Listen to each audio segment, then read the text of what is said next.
chapter 8. Whip over to your chapter 8, and let's talk a little bit about paint. So paint isn't just for looks, okay? Paint is protection for the aircraft. If you want to fly this airplane somewhere where it's salty, you want absolutely the best paint you can put on this airplane. I had these people come down from Alaska, and they built this airplane, and they assembled it in my hangar, and then they were going to paint it.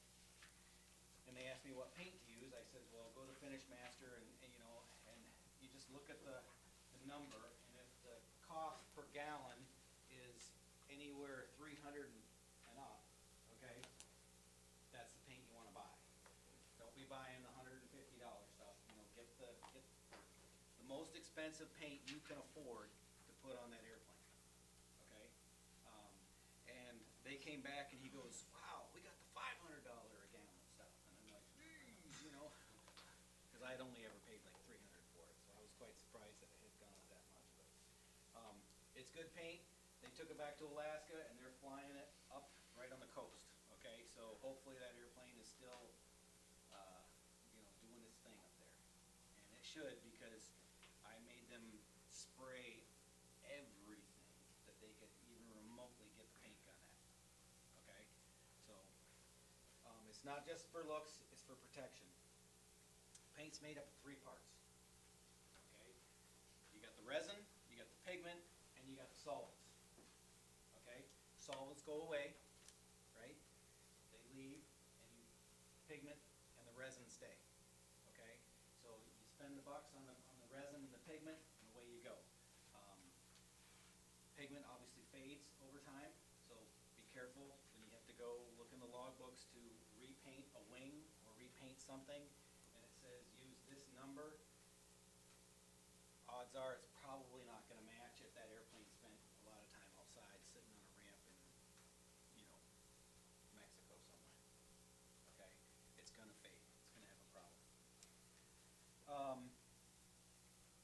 So we talked about the polyurethane, the Imrons. So now, because it was so volatile, the solvents, the EPA got involved and said, oh, you can't ship paint with those solvents in the paint anymore. In fact, if you, who was I talking to the other day? I was at the auto glass place, and a guy paints barns, okay? And he can't buy the paint that he wants in Michigan anymore. He had to drive all the way to Indiana to pick the paint up, because they're not allowed to ship it across the border. Because Michigan, whatever laws they put in place now, whatever the solvent is in that paint, they're not allowed to bring it in. They can't ship it in. So he drove all the way down there to pick up, 2 55-gallon barrels of, red paint so he could keep painting his barns. So the solvents in the polyurethane, they decided that they were bad, and so they separated it out and they put it in a separate container, okay? And now you can buy the paint, which the paint is fine, it's EPA certified, but the solvents aren't, okay? So you got to pay hazardous shipping on the solvents to get there, and then you mix them back up again. Brilliant, right? It's the same paint, it's just the fact that they had to separate it and wave their magic wand, and now it's back the same thing as soon as you add the paint back to it, okay? Kind of dumb, but it is the world we live in. Let's go to, okay, if you're on page 8.1, all right, you already know what acetone is, right? Everybody's played with acetone out here. We used it for what? Cleaning up fiberglass. Okay, acetone is the one that leaves the least amount of residue, whereas MEK doesn't always pull all the residue off. Okay, acetone, though, anything that you get on your hand and it feels cold, it's actually getting into you. It's going into your skin.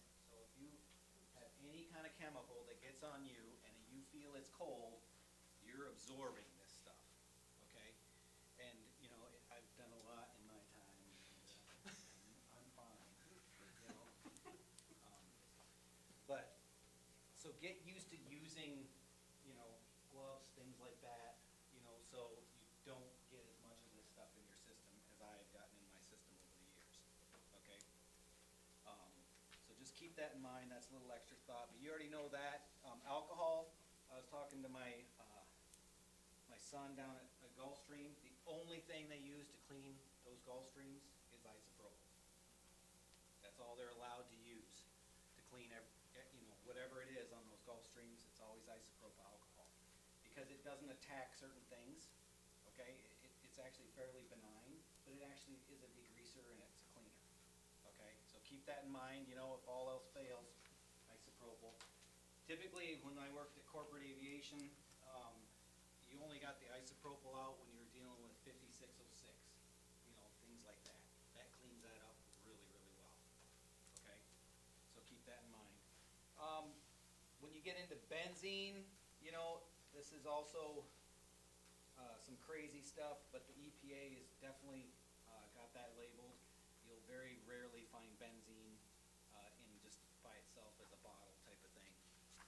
And when you do, you'll be able to, someone will have told you what to do with it. The next one was the MEK, methylacetone. By the way, MEK peroxide is a whole different setup. That is the hardener for Bondo. Okay? So don't, when you see MEK peroxide, you know, don't think it's the same thing. Okay? And you can't use MEK to harden Bondo. It doesn't work. Tried it. Doesn't work. Okay? Because I didn't have the right stuff. I'm like, well, this is MEK. We can use this. So, methylene chloride. I mean, all these other things. Toluene. Toluene basically is it's a great adhesive remover. Can you buy it anymore? No. Okay, I think I bought the last cans from Menards before they outlawed it. Okay? But if you can find some weather strip adhesive remover, okay, that's what they call it. That is it's basically attacks glue, removes glue. Okay? But if you can find an old can of toluene, you know, that stuff really pulls off stuff. It does not affect plexiglass. Okay? It's amazing. I've had a couple instances also. The other thing that doesn't affect plexiglass, I should shut the thing off. We painted outside a hangar, and some guy parked his truck around the corner. Even though I told him not to, I wasn't, you know, there's no keys, I couldn't move it, whatever. So we got overspray on his tailgate of his truck, plexiglass. And we're like, you know, great. It doesn't come off unless you sand it off, right? That kind of doesn't work with plexiglass. So I took brake fluid, .3, because .3 doesn't affect plexiglass, but it actually removed all the paint. Okay? And so just in case you are in some serious trouble where you've got overspray on an airplane and you've tried absolutely everything without damaging this thing, it's possible in a little tiny spot way in the bottom, you could try, you know, because that's what I do, is you always try something way down out of the way so nobody sees, to see if it discolors things or whatever, so that you can kind of clean stuff. But .3's actually worked pretty good for me. It's better to get on it right away while the paint is still green than it is to wait. It doesn't do very good when it's not. Turpentine. Turpentine's the old paint thinner that they used to use for whatever the paints, that oil-based paints that we used to use back in, I'm sure they're all outlawed by now, but mineral spirits, you guys have all used mineral spirits. Where have you used it? Parts washer, right? How long can you keep your hands submerged in mineral spirits before they start, you know, tingling? Anybody? Nope. Yeah, about 30 minutes, and they turn red and get a little rashy, but you know, at that point you realize maybe I should probably change things up a little bit, and typically you do, and then it goes away. You know, it's not a huge problem, but it does, you know, make you a little nervous at I some felt time. it. I was wearing gloves a couple days ago. I was in the parts cleaner for a while. I was wearing gloves, and I felt it after about 45 minutes through my gloves. Yeah, well, you might have got a hole in your glove too. maybe. Yeah. That's the other reason why I don't totally like gloves, because, you know, I try to keep my hands out of the stuff, but Yeah. then if you have gloves, all you do is keep it in there and attach it, you know, and it's like, you know, so I mean, pick your poison, you know. Naphtha, that's a whole nother thing. You'll see that, that's also used as a thinner. Next thing, linseed oil. Be careful with linseed oil. Like in aviation, they'll call for linseed oil when you're redoing struts on a Pawnee. Okay, you actually have to fill the struts with linseed oil, because that basically coats them, keeps water from touching them, and then it's an AD. You got to do the struts every 2 years, and you got to punch test them and do all this other stuff. But then every 2 years, you got to fill them with hot linseed oil, dump them all out. When you have those rags, people, don't, like, take the rags out and hang them on a fence somewhere, okay? Because they will spontaneous combust with linseed oil. Be very careful with linseed oil rags. If you even think a rag has got some on it, don't just toss it in the trash. Take it out, hang it up somewhere so it can completely dissolve in the sun, blah, blah. Okay? I was using it, my dad had always told me that, and I'm like, yeah, whatever, my dad's, you know, overprotective, you know, too cautious, blah, blah, blah. You know? So I had tossed these linseed oil rags in the dumpster in the dead of winter. Okay? I come back the next day and it had snowed like 4 inches. And as I come around the corner and I'm going past the dumpster, I'm just driving along, and I'm like, okay, wait a minute, something's not right. So I stop, I start looking around, and I look over at the dumpster, and I realize there's no snow on the dumpster, and all the sides, the paint is all laying on the snow. And so I basically caught the entire dumpster on fire, and, you know, luckily, you know, it's outside of the hangar, it wasn't near the hangar, things like that. So after that, I really got careful with the linseed oil rags. Because I just figured, oh, they're fine, you know. I'm not going to ball them up in a ball and throw them in the dumpster. I'm just going to toss them in there. There'll be lots of air, you know, it's not going to be a problem. Not necessarily. So thinners and varnish, these are all, basically all those things that we talked about, those are actually solvents that actually can thin down your paint. Okay, it's the type of solvent. Lots of paints will call for different things. Also remember, if you get overspray on something, whatever you've used to cut the paint, like the thickness and made it runnier, you can use that same reducer, that same solvent, to actually remove paint that you don't want. Okay, so just keep that in mind. If it's used to thin the paint, it can be used to remove the paint that you don't want.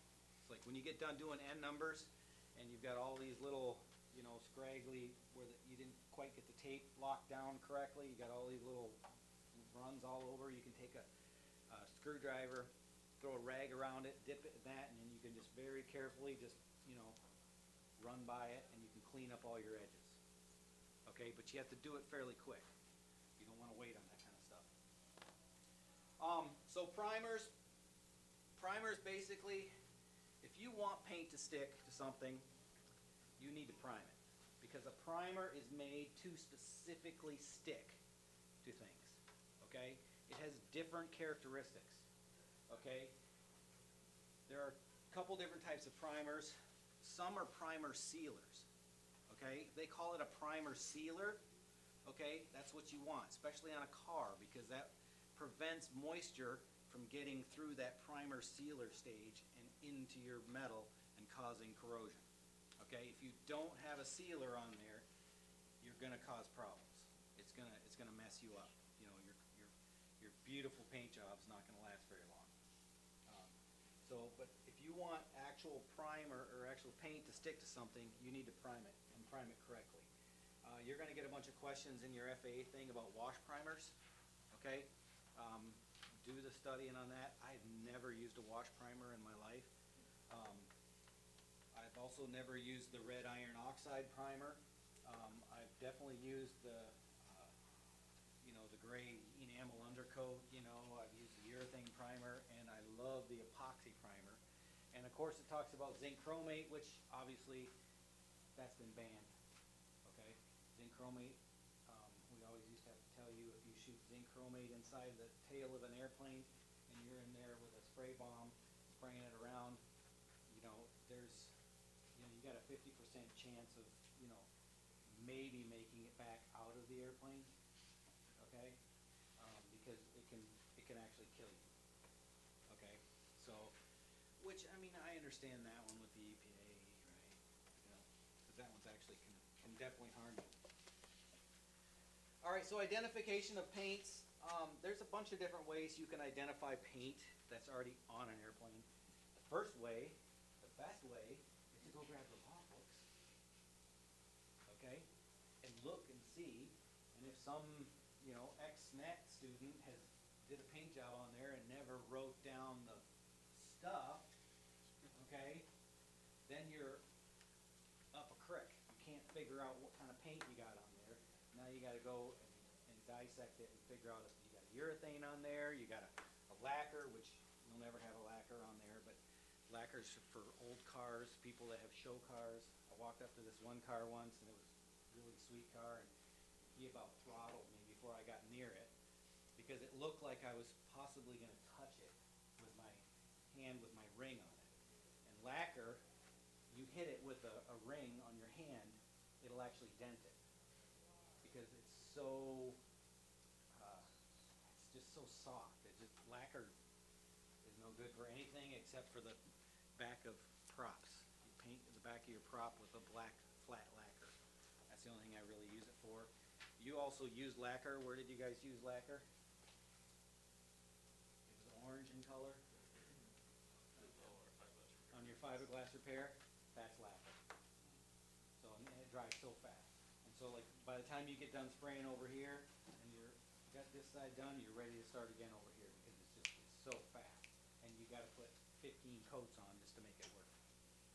But you can find out if it's lacquer by taking lacquer thinner, applying it to it, and all of a sudden it'll run. Okay? Of course, you don't want to do this on the door, you know, right in front of where the pilot walks up. You got to find, you know, some overspray somewhere that you can, you know, test to see if you can figure out what kind of paint it is. It's really hard to tell the polyurethanes and the urethanes. You really can't get those to melt or anything, but the acrylic stuff you can. Okay, that stuff will cause problems. But like I said, get used to writing down what you put on the airplane in the book. That way it saves everybody else the hassle. All right, so there's a couple of methods of applying the finish. There's, what does it say? Dipping, right? Everybody's seen that. Brushing and spraying. Obviously, of those three, you know, we hardly ever dip. We hardly ever brush because brushing leaves paint strokes, right? It's not a cool thing. Although, in the early days of aviation, when you did a fabric airplane and all the brush strokes were still on there, they call that roping. Okay? If you want to take your airplane and bring it back to its original condition, you are actually not going to spray until you get all that beautiful roping on your fabric and make it look like it came right out of the factory in 1936 or whatever. Okay? So we rarely will brush, although you will find out that doing Stewart, there is a fair amount of brushing that happens. Okay? Because it's a little different breed. So let's talk about spraying. So, well, they want me to talk about. So we spray. We'll talk about the spray equipment in just a minute. Painting booths. If at all possible, use a painting booth. I've gotten away from using a painting booth many times. I've painted right on the ramp. Okay? Can't have high wind. Okay? And you don't want dusty conditions. Okay? You want, and temperature is a big factor, and so is moisture. Can't have high humidity. You can't have too hot of weather. You want perfect weather, and so if you have to paint outside, you gotta watch your weather and then paint when it's good, okay? The only problem with painting outside are the little winged things that come zipping around, and then they decide to do backstroke in your paint, you know, and they don't quit. You know, they'll start and you'll get a 2-foot line of, you know, all the way across, and you're just like, you know, you got problems at that point. So if you can figure out how to build a paint booth, be inside, stay away from the insects, then you can actually, a lot of times, get a good paint job. Okay? When I paint in my hangar, I will, let's see, do I want to cover that right now?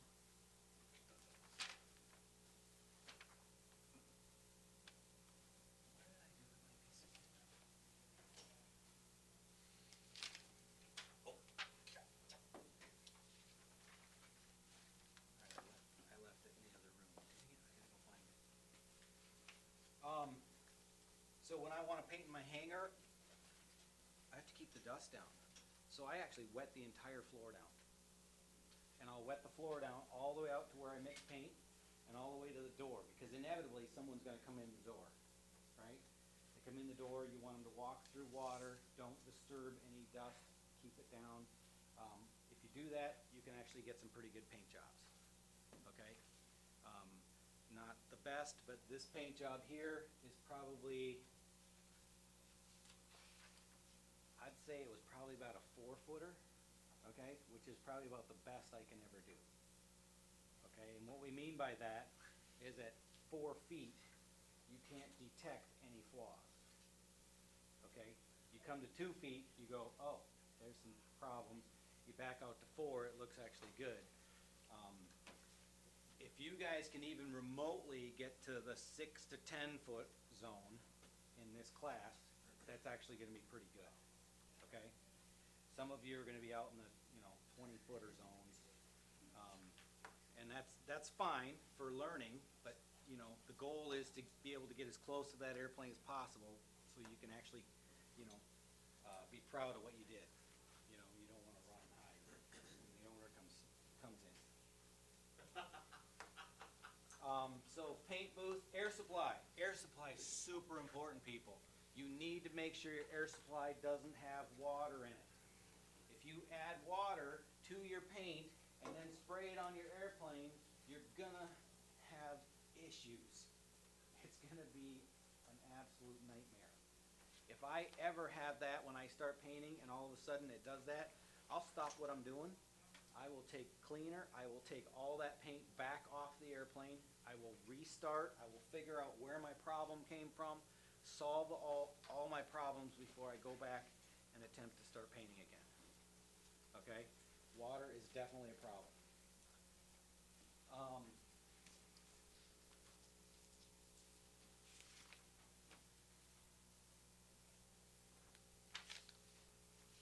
They really don't work through this very easy, do they? We're gonna watch.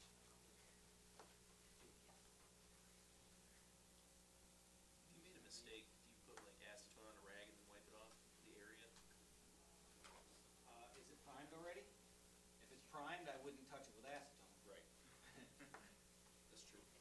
So you want to touch whatever, you want to make sure that you put on whatever pulls it off. I find that thing, we'll talk about Prepsol, that actually pulls it off pretty good. Let me go to Dunkin'.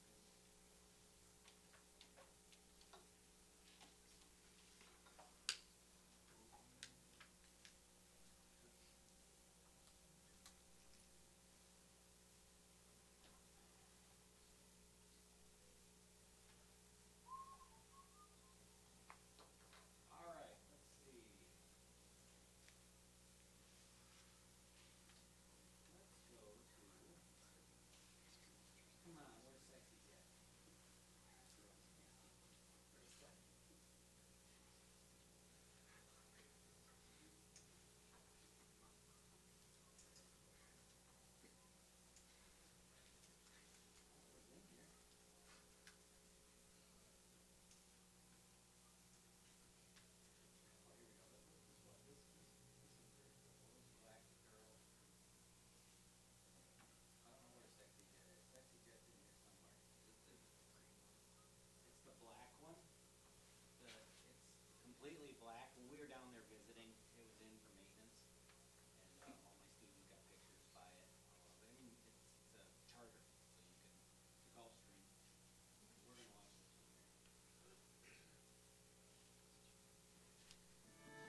technician and just putting my entire month worth of work into this airplane, I would have been so pissed off.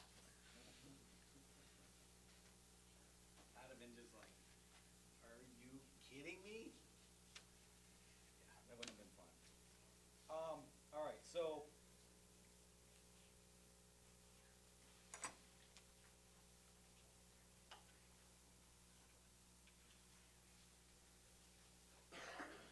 sorry, I have to read my chicken scratching.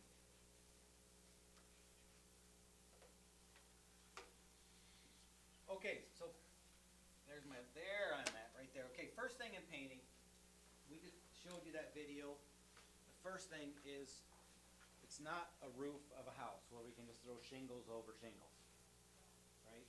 We can't do that. It's weight on an airplane. We remove the paint. And on there, it looks so easy to remove the paint, okay?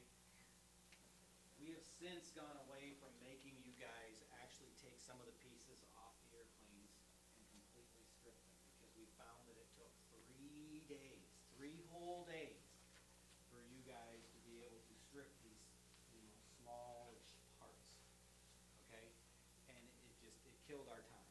We didn't have it. So this year, you guys are gonna, those nice baffles that you built and painted up and made it look really good? You're stripping right now.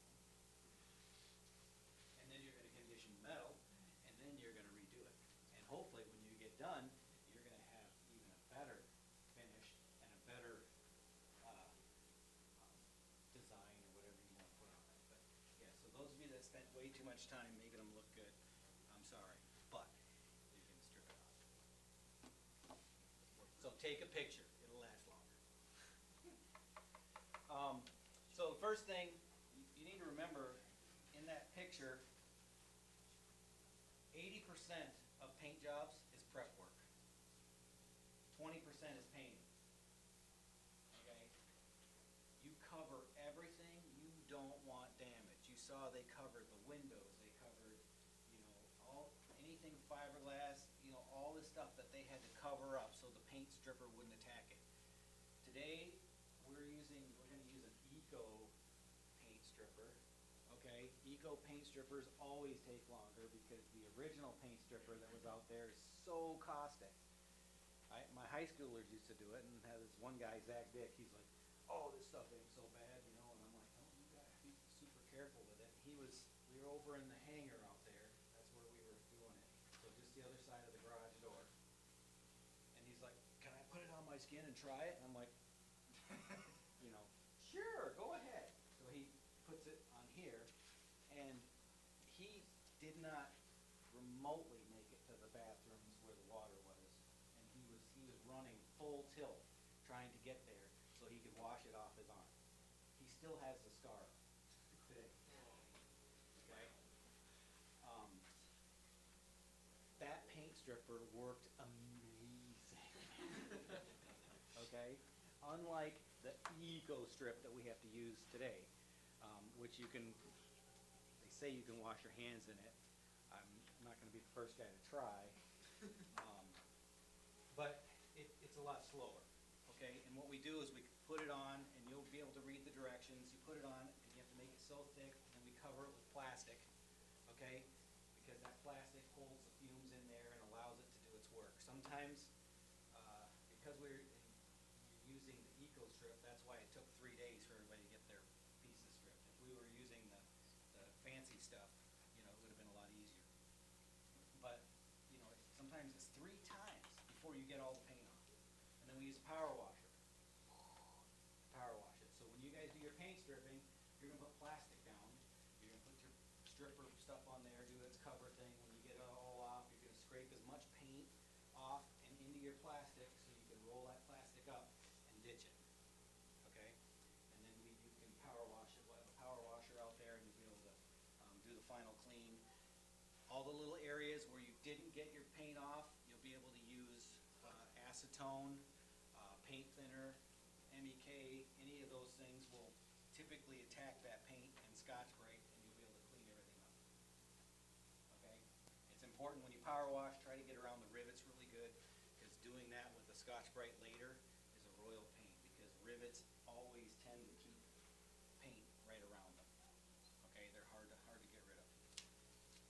so let's see, so what? So basically, we're gonna strip the paint, we're gonna sand what we have to. Are we really gonna strip the paint off fiberglass? No, you're gonna DA it down, and you're gonna sand it down, and you're just gonna make it nice and get it prepped. You're gonna clean the surface. You wanna get it clean. Once you have aluminum clean, the problem with aluminum is paint doesn't stick to it. Okay, the original etch and aladyne, has everybody heard of etch and aladyne? Yeah, when you went through, is it in general? You did some etch and aladynes? Did they actually make you do etch and aladyne or just talk about it? Okay. Try to imagine etch and aladining an entire airplane. Okay? Royal pain in the butt. Okay, the first three I did, I etch and aladine the entire airplane. And that is such a pain to do. They've since come away with that, and we use actually what's called pre-coat. Pre-coat is a military, they came up with it. It's a one application thing. So basically you take your Scotch-Brite and you scrub it in to a foam twice. So you run through your whole thing and come back and then scrub it the second time. And when you're all done and you pour water on it, the water should bead and break away and not stay on it. Okay? When you got to that point, your piece is ready for paint to be able to stick to that surface. And it says right in the thing, if you touch it with your hand, redo it. Redo the area. So once you get it prepped, you've got to make sure that that thing doesn't get touched. You want to make sure that Yahoo over here doesn't walk by and, ooh, look at this job, and put their finger in it, and so that kind of a thing.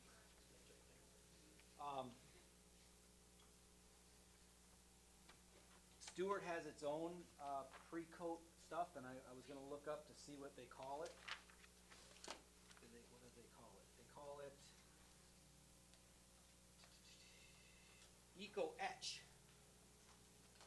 There's that eco word again. Eco-Etch, that's what they call it, so that's their own modification to the pre-coat or the etch and aladyne. Okay, that's exactly what that is. It's a lot better to use. I like it a lot more. I really haven't had any problems with it, so it's actually kind of nice. So once you get your piece, your airplane, your part, your aileron, whatever it is, I don't care what it is, and you've decided that you're going to paint it, you pull the paint off, you get it ready to go, you take your pre-coat, your etch and aladyne, you get it all ready. At this point, you got to figure out how to hang this thing. Okay?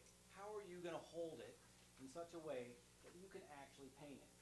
Okay? I'm not very tall in stature, so when I have an entire Cessna wing on its, on its trailing edge, okay, because you want leading edge up, okay?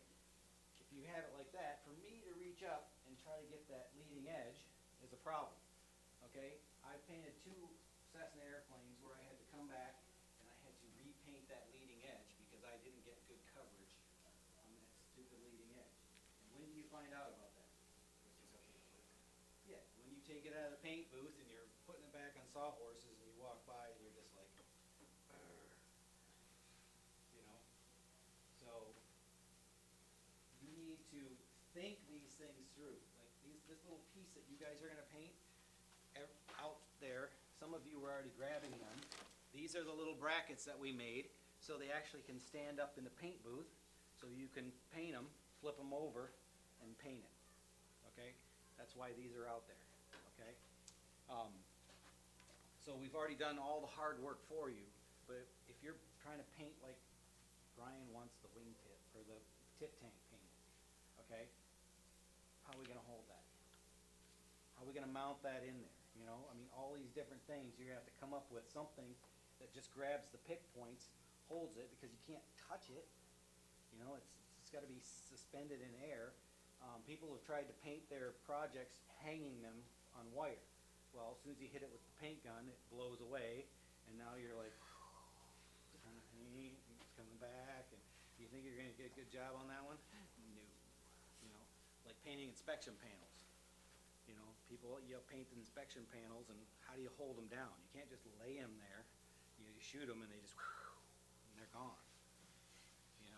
So part of the problem of the paint booth is figuring out how to hold things in place so you can actually get a good paint job on them.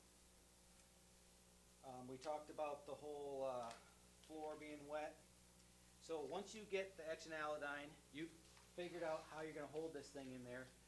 You're going to do two things. One, you're going to take prep salt. We take prep salt and we actually wipe everything down. We want to make sure there's no fingerprints, nothing anywhere on there. At that point, I will take my spray gun without paint in it, and I will actually do a mock painting of the whole thing. Okay? Especially if you're painting on a step ladder or something, you want to make sure that you do everything, because if there's any debris anywhere and you hit it with that air, it's airborne up and into your paint. Okay? So you want to run through and do a mock paint job basically and make sure that everything's been agitated, there's no dust anymore. Hopefully you have an exhaust fan that's trying to suck air out with clean filters, letting air in. Okay? You're walking through your water because you don't want any dust coming up as you walk by. Also, FYI, experience, I'll tell you, don't, if your hose gets stuck around the end, don't go like that, because then all the water from your hose goes all over your airplane. Okay, that's a problem. So keep that in mind. So once you get everything sprayed, you get everything Prep-Sol, you take this little guy here. This is kind of cheesecloth and it's waxy. Okay, and I'll let you pass it around. You take that and very lightly go over your project to remove any dust that is still stuck to your project. Okay? Don't press it in, it's waxy. In fact, take it and grab your fingers and go like this on it, and then feel your fingers. The wax is now transitioned to your fingers. So if you go hard at your project with this wax, okay, it's going to transfer to your project. Paint doesn't stick to wax. I know. Okay.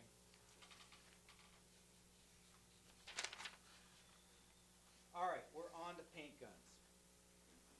This is a paint gun, and this is probably a Taiwan or a Chinese paint gun, because it says HVLP.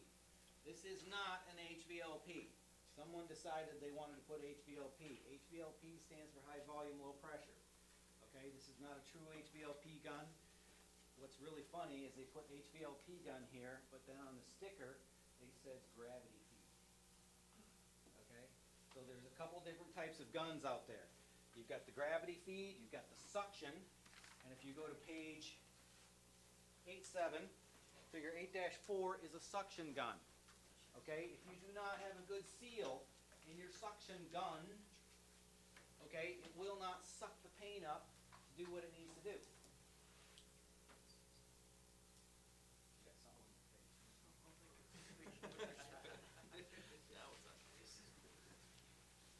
All right, so those are the three things you got there. You got figure 8.4, that would be a siphon-fed gun. Most siphon-fed guns have a little hose that actually puts pressure on your tank, okay? So if you're painting over top of a wing panel and you tip that gun and it's not fully sealed, okay, you're going to get a drip. Okay, so that's why I like these gravity ones, because then I can watch the level of my paint and not get too close and have a problem. Okay, but it's always really hard to paint over something. And guys that paint cars all the time, they're pretty amazing at it. But suction guns can cause problems like that. So this is a gravity-fed gun. The next picture there you see, which is figure 8.6, I think. Is that 8.6? That's the HVLP gun. Okay, an HVLP gun, in my mind, is the best gun out there. Okay, if you're doing any kind of project. Because this gun here, you see this little thing on the bottom? What do I hook up to that? What kind of air? Shop air. Shop air. Therefore, I could have contaminants, water in my shop air. Okay, so like if you pick out on that hanger out there, if you pick from the north wall, the odds of you getting a lot of water is a lot greater than picking off the south wall. Why is that? Closer to the compressor. That air goes all the way up to the ceiling, all the way over and all the way back down. So therefore, all the water typically stays on that north wall. So in my shop, when I am going to do painting, I will know which air connection I want to use because it's going to be the farthest from my compressor, and it's going to be whichever one does 50 zillion zigzags before it ever gets to my gun, because I want good dry air coming out of my shop air pressure gun. Okay, the same with the siphon. It's a shop air gauge. Okay, we put shop air into that. HVLP, that uses a turbine. It's a box that sits actually with your page.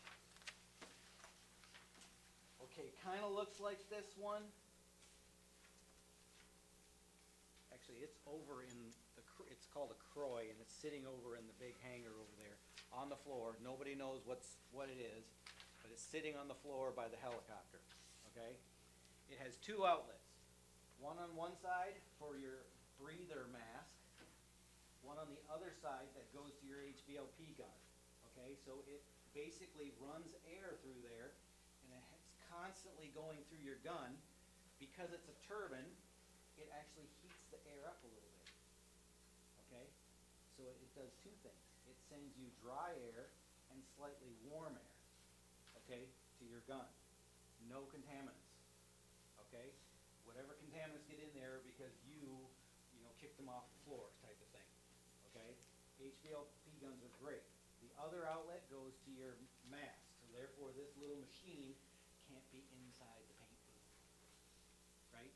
Otherwise you're just taking all those fumes, throwing them in there and throwing them right to your mask. Okay, so it needs to be outside the paint booth, and run air in so you can actually breathe and not get contaminated air. Okay? So those are the three types of guns that we run in aviation. You noticed on here, they actually had this other gun here, pneumatic paint tank. See that? Which is figure 5-2. So when you're doing a large project, you're pouring a lot of paint into that thing, and everybody's got their own hose, and it goes over to everybody, and then everybody just goes ham. So, any other questions? Yeah, and that jump in the almost like they use in that third system. Yeah, the fourth system. Yeah, but so there's no container on their gun. It's just a paint hose going to it, and so it's a lot easier to maneuver around. This one isn't too bad.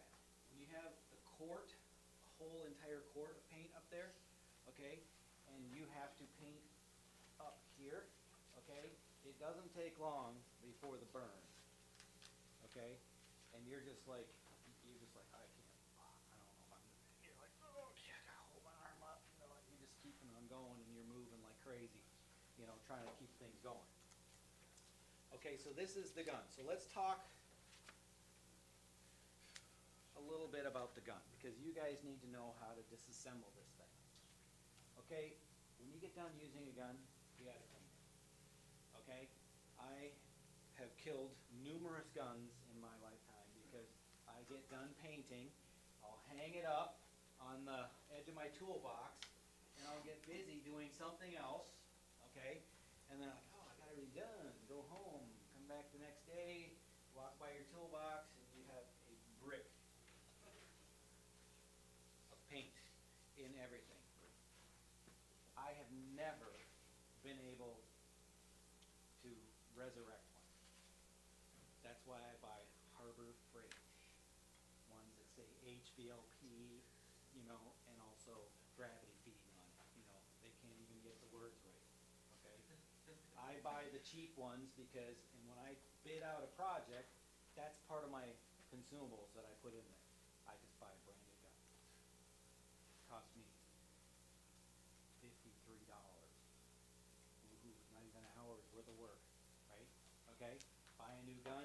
When you're done, if the gun's still good, keep it for something else. If it's not, scrap pile, okay? But in order to use them more than once, you have to clean them. So I typically, when I get done with the paint, I will put paint thinner inside here, and I will spray it to make sure it flushes all the paint out of whatever cavity it can get out of. Once that happens, we can take this off, and by the way, there's these amazing little tools that have all different size wrenches on it, and it'll fit pretty much everything on here. So you're gonna pull this off, and you're gonna clean everything there.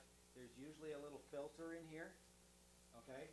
So that little filter comes out. Once that's off, this front part, which by the way I should tell you, this little guy here, this tells you where the paint's going. If I have it in the horizontal position, that means I'm going horizontal, okay? Because air comes out on both sides, hits a stream of paint that's coming out, and it makes it into a fan, which that fan is what you regulate. In order to regulate that fan, you got a little knob here.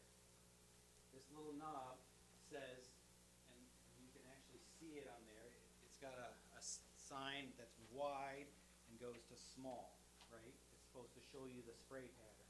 So if I'm doing a fuselage, I want it on the little small dot, so I can just sit there and go and just hit exactly what I want, which is pretty much what you guys are going to do with your baffling, because it's small and it's very detailed, and you're going to have it on a fairly small spray pattern, okay?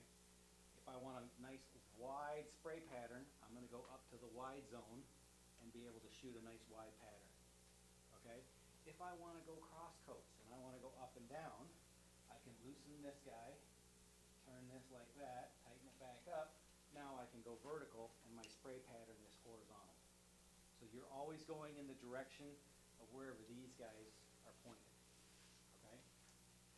So you pull this guy off, this nozzle comes off. The next thing is this guy comes off, and I already kind of loosened these up, by the way, so I don't have to use the wrench. So this nozzle comes off, that all gets cleaned also. Next thing, this is our product adjustment, okay? This tells us how much paint we want to go in there. So before you start painting, you go over to a sacrificial wall, something you've already got set up, and you test it, and you make sure that this is working correctly, okay? This is our product. This says more or less, okay? Inside is a spring and a needle. You got a question? Yeah, so you say that we're gonna clean it, acetone or just soapy water, because it's all soap. Well, Stewart, when you go to clean your Stewart, you're going to read the book and you're going to use exactly what they want to use, which I believe is water. No If soap. you're doing urethane, well, you gotta read the book. Because in some cases, they actually let you do something with some other caustic stuff, if it doesn't clean up well. But when you're gonna shoot the urethane that you have on there, you're gonna use paint thinner, or lacquer thinner, sorry, lacquer thinner to clean up the gun. Okay?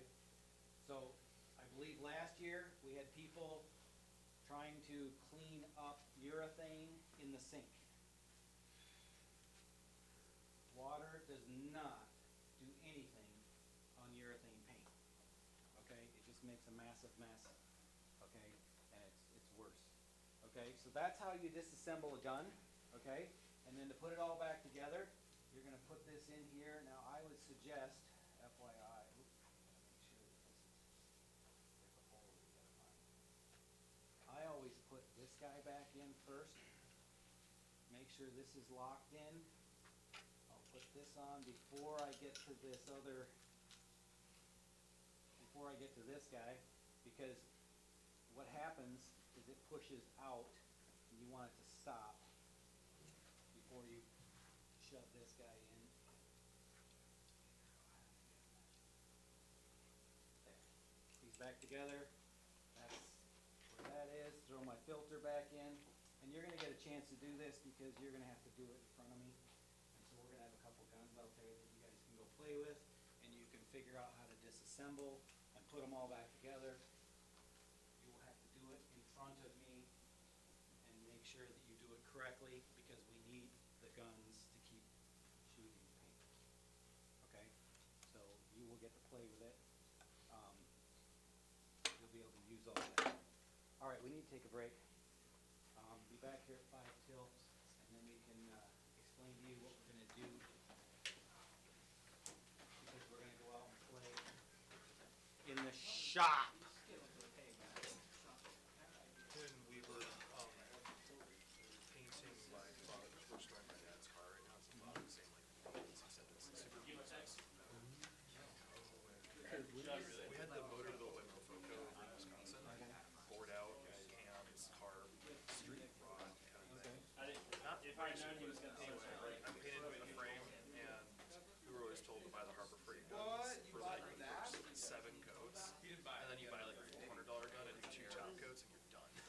Because the really expensive guns, they collect easier, but you do 2 top coats and it's perfect. And then the Harbor Freight ones, you just like, you do 1 coat, you throw the gun away. You do 1 coat, you throw the gun away. Because it's cheaper to do that than to. I've gotten some pretty good paint jobs with these guns. They're iffy. I've had some where we bought 4, 2 of them were perfect, and then 1 of them is still worse than this bag. And I probably, I will say this too much now. Yeah. But I'm so used to like.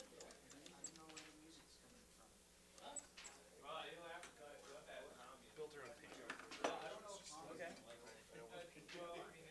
Yeah. And I still have to do the body because we just did the frame last year. That'll be fun. It'll be fun. That'll be fun. It'll be fun. Do you have any tips or tricks for body work with welding really thin sheet metal?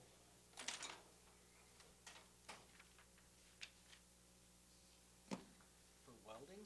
Yeah, because well, it's a beetle, so it needs a little patch panels. And doing like tips for because if we only have a MIG, we only can afford MIG. I mean, MIG's fine. You just have to tack till you finally get it all done. And you grind it all flat, tap it to get it level, bondo it to get it perfect. Okay. So. You know, but you gotta go all over the place. You can't heat up one spot more than the other because of the whole warpage. And it blows through. Well, yeah, you gotta turn everything way down. Yeah. I mean, if you need a heat sink on the back, you might need a heat sink on the back to try to catch some of that. I found out I'm definitely gonna need heat sink in the back because I tried to do like 1 patch panel on it, and I was just like, lowest settings, it just went right through. It's like, okay, right through, right through, right through, Yeah. right through, right through. Yeah. I haven't touched it. Well, or that, you gotta get a better MIG. Eastwood. Is it Eastwood? You gotta be able to turn it way down. Okay. When you're dealing with super thin, it's gotta be pretty low. Well, when you're dealing with early Volkswagens, Yeah. it's gotta be super low. Okay. Yeah, it's a labor of love. Yep. It's a labor of love. Telling my father enough to keep trying. Alright.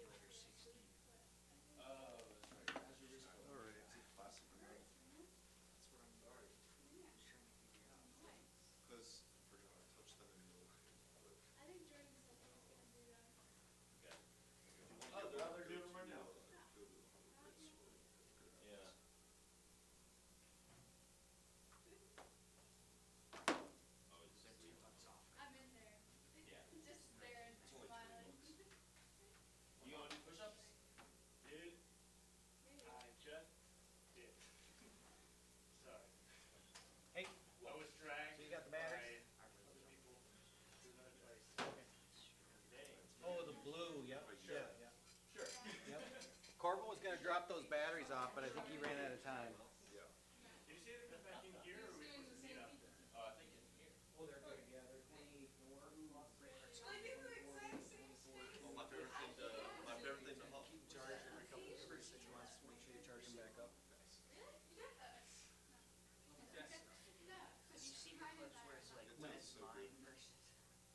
That is the normal number. Are you reading something, Ryan? I've seen the clips where it's like when it's mine versus when it's the shops, and they're like spraying it on rag and it's sitting there. It's super precise. And when it's the shops, they're just like banging their can open and it's the whole game. James said he orders like 50 It cans. would be good for your thoughts. Also, it's like, No, he does, I've been to his there's like house. a map. He legit has, his family legit has I think that's hundreds of good. cans. Yeah, they legit have an entire shelf full of different great coolers. I had to try a bunch of It's like sunglasses the to best see stuff. if they were Right. restricting He uses it a lot. using it in the high. Oh, yeah. And Well, automotive, I would literally so clean much everything. for that. He is, doing surveying Exactly. to, for the running project later this year. Fake is just Really long beer. All right, no problem. It's also that, it's also, I was CCC.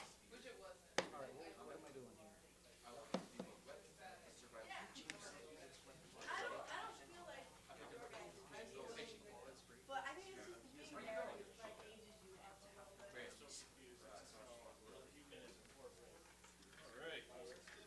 I just got an old soul, you know? I like soup, I like Jell-O, I don't go out at night, you know? I like grocery shopping, you know? Is that an old soul? I don't know. I took the grocery shopping. Kiki, I'm okay. Right, I wanted to see. I was fond of it, like, so, you know? That's why Connor Switch never any guns at people, and then I went and bought them. Oh, I see what you mean. Well, yeah. And then that's up. I mean, The thing is, you just buy. I'm like, buy but that's bulk, what people buy bulk. Oh, yeah, I so like, So I don't like buying.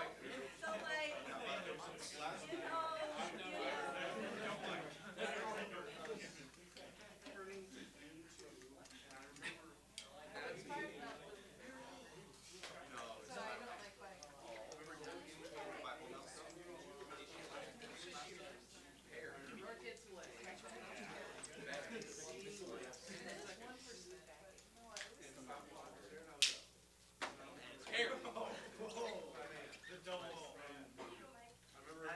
kids play.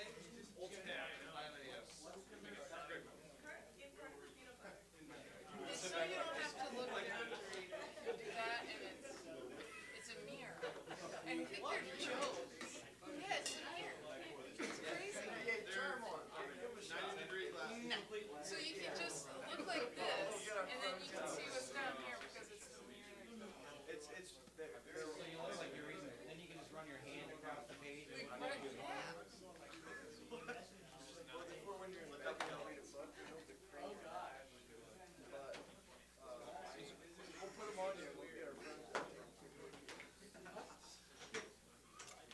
All right, we're gonna start with this. I don't know where the rest of the crew went. Where'd they go? This is kind of important. Missing, let's see, 2, 3.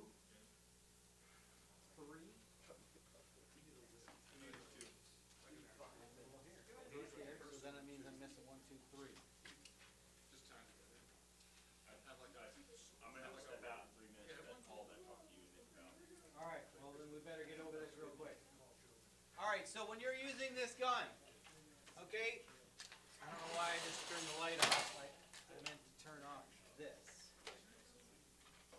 There we go. When you're using this gun, there is an overlap. So if you look in there that talks about spray patterns, it goes all the way from there down to a small spray pattern. If you have this little guy cranked out, you're going to get the really nice spray pattern, and that might be a little bigger than what you normally get. You might get. I mean, this spray pattern is probably about that big when you're shooting. You want to stay a certain amount away from the product. You can't be tucked up. You have to be about, I'd say, 8 inches. Yes. Does the bigger spray pattern have less, like the same amount of paint as a small spray pattern? Or is It it? can, because if you need less paint, you gotta go like this and crank this in. Oh, you can change. Shut it off and turn off product. You know, and that's why you have to have something separate that you can test with, okay? And so you're gonna be shooting it over, and you need overlap, so if this is your first coat, you're running all the way down here, your next coat needs to overlap like this, and overlap like this, okay? So your next coat has to overlap so you get the same amount of paint everywhere, okay? And it's important, and I could tell you this, but you're not gonna understand it till you actually get out and do it, okay? It's important to keep the gun straight. You actually, this is a wrist. This moves, okay? And I know a lot of you don't understand that, okay? And you won't understand it. But when I'm painting here, I'm starting here and I'm running all the way across to here. When I get to this point, it doesn't bend any farther, okay? So I can't go past here. If you're really good, I've seen guys go like this and they swap hands and keep going and then they come back, okay? That's pretty impressive. So if I'm painting this piece up here, I will actually step way over and I'll lean over here and I start my paint all the way to here, let go. You have to stop it. Drop it down and you start moving, boom, and you hit the paint right where your line is, all the way over, pass, stop. Keep going this way, you're dropping it down, pass, stop, all the way down, pass, stop, okay? And I'm keeping it the same distance away. I'm not doing this, okay? You guys are gonna wanna do that. Just telling you right now, that's not an option because we don't have any paint over here, nothing gets on there. I get huge Swanee River, Mississippi's going on here, and then nothing over there, okay? The art of painting is to have the same amount of paint on the entire project that you're doing everywhere. You can't have too much here, too little there, underspray, you know, you're gonna get overspray, you're gonna get thin, you're gonna get, you get thin, you're gonna get orange peel, if you get heavy, you're gonna get runs, okay? So we're gonna go out, we're gonna play around with this a little bit, and you're gonna have to learn how to hold that gun exactly where you want it, shoot, and you start, stop, drop it down, start, stop, drop it down, start, stop. You wanna make sure that when you, on your project, if this is the top of your project, your first run is like that. Okay? Most people, they think their first run needs to be this. That's not true because you're gonna get light up here. You need to make sure that as that paint's coming out, you're starting at the top, and especially when you go around the top, like me shooting those goofy leading edges, you know? I got up there, but I didn't do the final all the way up and almost straight down at the leading edge to get that final nice blend. The next thing you need to understand, if you're doing a wing, so wing goes like this, aileron, flap, so it's kind of like that. When you start spraying this, you're spraying this all the way to here, then you spray this all the way to here, then you blah, blah, blah, blah. This area right here is only open, and we say it's open because that means the paint hasn't cured yet, okay? It's still, when you go back over it and hit it with some overspray, it's gonna blend in still. So if I paint a wing, and I'm painting it all the way down to here, okay? I'm gonna come back up here and do this all the way down to here, all the way here. When I get all the way back here, I'm gonna come around here. This top edge is not gonna be open anymore. That means that I have to go like this, run around the other side, or do that side, do the other side here, run around to this side, and keep on going, run around the other side, keep on going, and keep on working with that open edge of paint so I can make that paint blend all the way down to the other side. Okay? Would it be easier if you had two people? You saw Duncan. They got a lot of people. Okay? And just remember, they have sprayed so much paint. Okay? They know exactly what angle and what to do with that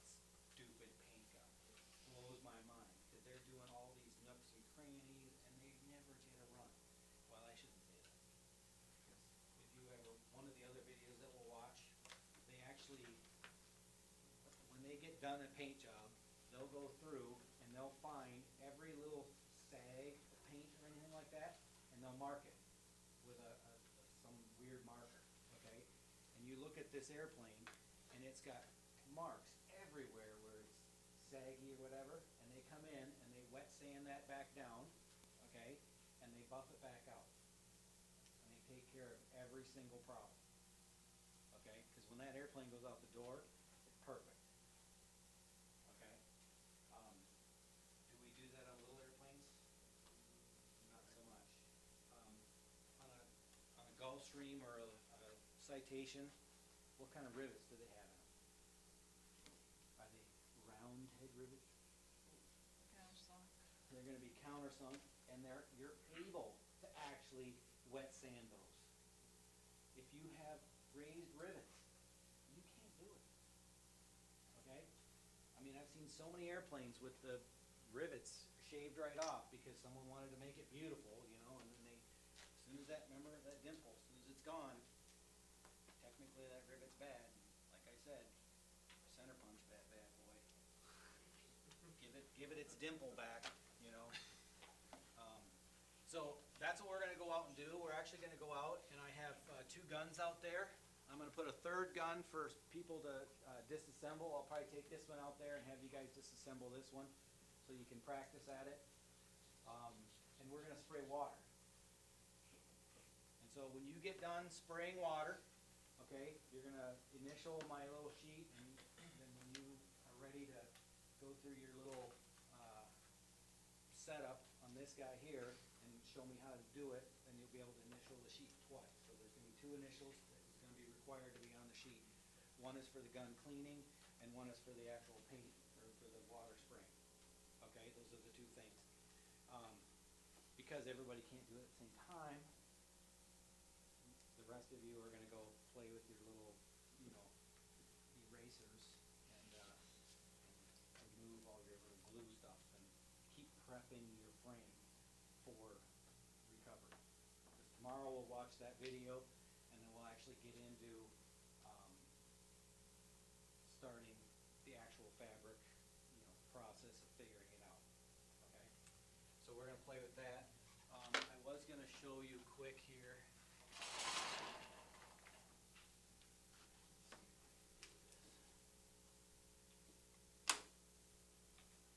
So, while we're talking paint, so anyways, guy here, he brought this into me. This is a Cherokee 6. Let me flip this off. They backed it into the hangar. See, there's a little doodad dinghy of how there, and this whole side is kinked.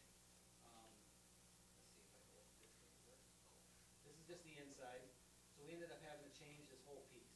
These are all the pieces that are broken on the inside. You can see it's wrinkled. The way a Piper works is they don't have stringers.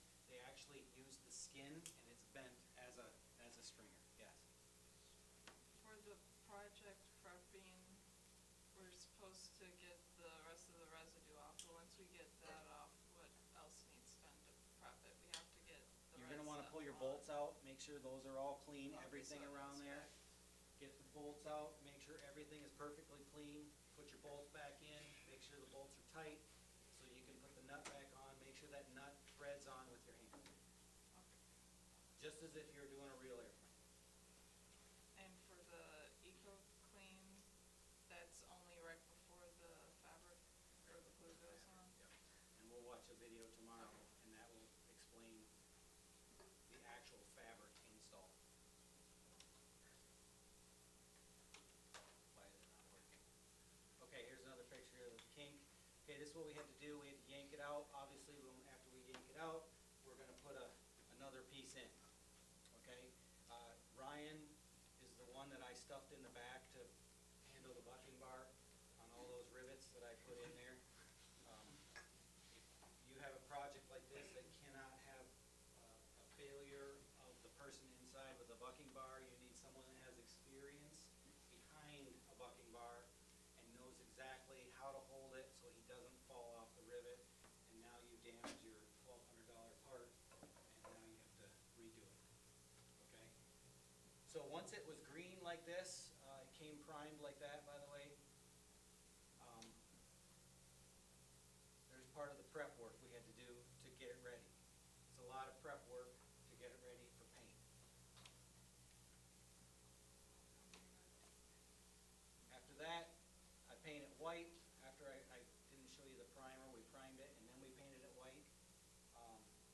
point, it's ready to start laying out and getting ready for end numbers and stripes and different colors and things like that. So this is it prior to that, with it all prepped up. We don't wanna do that. Okay, so this is after it's got blue on it, we're still looking for the gray. Boom, do the gray. Now you got an airplane that actually looks like it's supposed to look, and you can send it out the door. Okay, so that's my last paint project I've just done, and I did it, I don't know, a year and a half ago, so, in the shop. So, that side actually looks probably better than the other side. But, and we painted it in my shop with a wet floor, yeah. All the painting jobs you've done, have you been the designer for any of them? Or is it someone shows you an image that they want and you just kind of? I pretty much design all the stuff. So How do you pick, like, where the streets and the colors are? right there. You lay it out. You know, you think about it, you play with it, you're like, and you're like, is this gonna work? Maybe it's gonna work. And you're like, I don't know. Like this one here, I'll throw this one up on the door cam.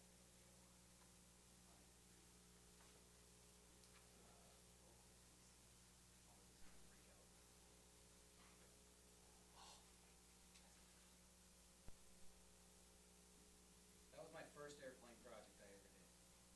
And so that paint job was I would never do this one again, but if you look at it,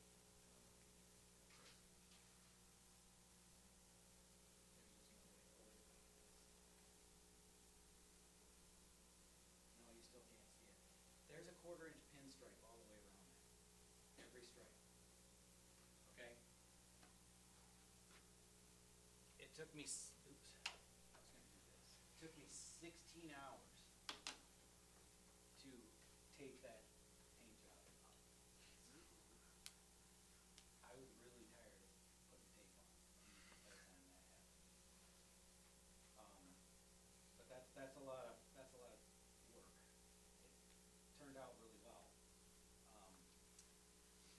One thing I did screw up on that, I didn't put the tail on before I put the stripes on the tail. And I assumed, okay, that the one flat spot in on the vertical was the spot that was in line with the part of the airplane that my other stripes would get on there, and then I put it on, and the stripes are probably about that angle. I'm like, so I learned the hard way. You put it all together, do all your taping, tear it apart, and then do your paint.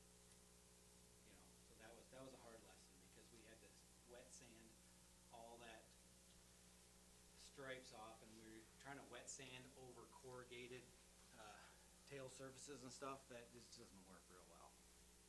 So we ended up having to repaint the entire horizontal, or vertical, I mean. So we're gonna go out, we're gonna play with that. So you're gonna play with your fabric projects, and we're gonna mess around with all this paint spraying. And after that, I will let you know when we come back in here, because we actually might be able to get the video done today. That way tomorrow you can fire right up as soon as possible into actual fabric work. All right, so listen for the whistle. That'll be the class starts. Chop, chop. All right, any questions?